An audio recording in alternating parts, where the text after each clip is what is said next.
Welcome to my channel. In today's video, we shall be formulating an equation for the sum and product of the roots of the quadratic formula x is equal to minus b plus or minus square roots of b squared minus 4ac all over 2a. Let's remember in one of our videos that this equation was derived using the general formula or general quadratic equation, which is ax squared plus bx plus c is equal to 0. Now in this one, we will be looking at sum and product of roots. So to derive the equations for the sum and product of roots, we are going to do some things first. I will say let d is equal to b squared minus 4ac. This d, which is b squared minus 4ac, is called the discriminant of the equation, of the quadratic equation. Now, we also will let alpha be one of the roots. And if alpha is one of the roots, let us make it equal to minus b plus square root of b squared minus 4ac all over 2a. Let's remember that our d is b squared minus 4ac. So our alpha is now minus b plus the square root of the discriminant, which is d, all over 2a. Now, we'll let beta also. Beta is another root of the equation, of this equation. Let beta equals to minus b minus the discriminant, which is b squared minus 4ac all over 2a. The discriminant is b squared minus 4ac. So our beta is equal to minus b minus that discriminant all over 2a. Having simplified issues, we will now begin to derive the equation. First, for the sum of roots, we'll say alpha plus beta. Let's find the equation for the sum of roots, meaning if after solving the quadratic equation, I will have two roots. When I add the two roots together, what am I going to get? We are deriving a general equation for the sum of roots. Now, if I say alpha plus beta will now be equal to, remember that alpha is minus b plus root d over 2a.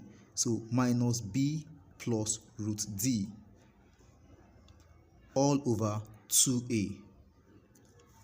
And my beta, that is plus beta, is minus b minus root d all over 2a.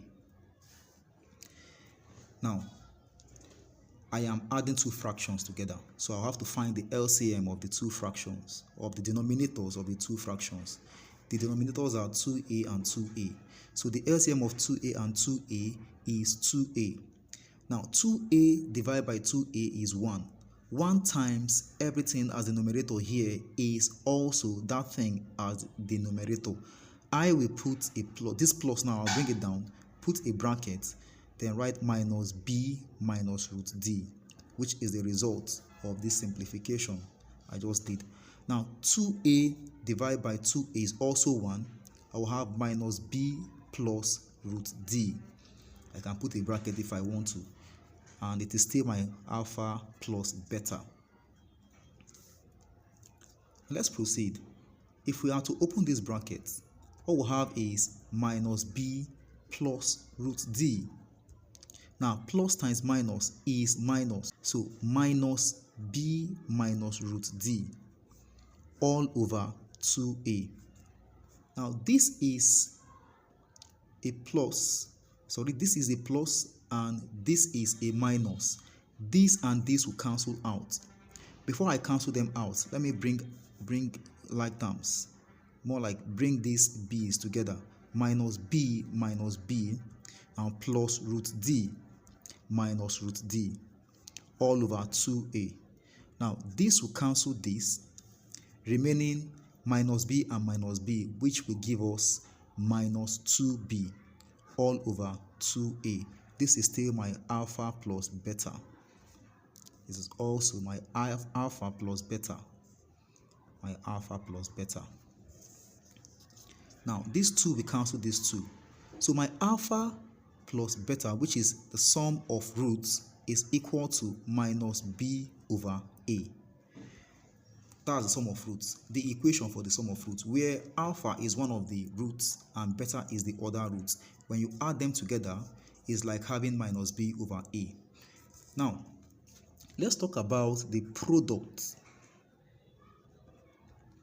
of roots. The product of roots is now alpha beta. That is alpha times beta. So my alpha times beta will be equals to, let's remember that our alpha is minus b plus root d all over 2a. It will be multiplied by the other roots, minus b minus root d all over 2a. Now, my alpha times beta will be equal to, this times this is 4a squared. 4a squared. Now let's open this bracket here.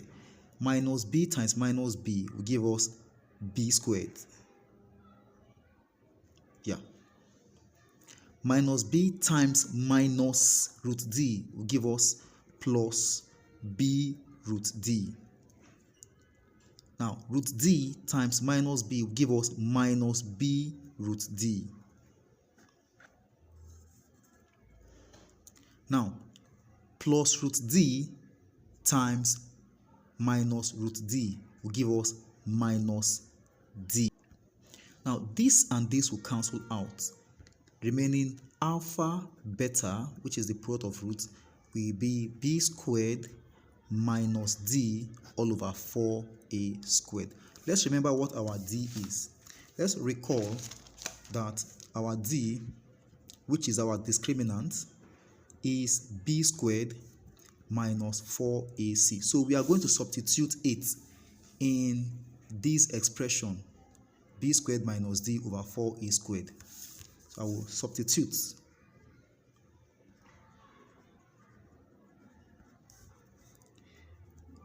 B squared minus 4ac for d. Let us remember that our alpha multiplied by beta is b squared minus d over 4a. Now remember that d is b squared minus 4ac. So I will put it inside this equation. It is b squared minus 4ac all over 4a squared is 4a squared. Let's not forget that. So let's open the bracket. Alpha beta will now be b squared minus b squared plus 4ac. So this and this will cancel out all over 4a squared. So alpha beta, which is my product of roots, will remain 4ac all over 4a squared. So my 4 will cancel my 4. This a will cancel one of these a, remaining c over a. So my alpha beta is c over a. Now let us remember something, that our general quadratic equation is ax squared plus bx plus c is equal to 0. If I divide through by a, I will have x squared plus b over ax plus c over a is equal to 0. Now, this part is the sum. The middle term of any quadratic equation is the sum, provided that the coefficient of the first term is 1 and the third term is the product of the equation. So now my minus alpha plus beta will now give me b over a, which is the sum, whereas we have alpha plus beta is equal to minus b over a, as we did earlier. Now the root of the equation the product of the roots alpha beta is c over a. From these expressions we can derive the sum and product, or we can input these expressions for sum and product into this equation. That becomes x squared minus alpha plus beta x plus alpha beta is equal to 0. With this, we can find a quadratic equation given the roots of the equation.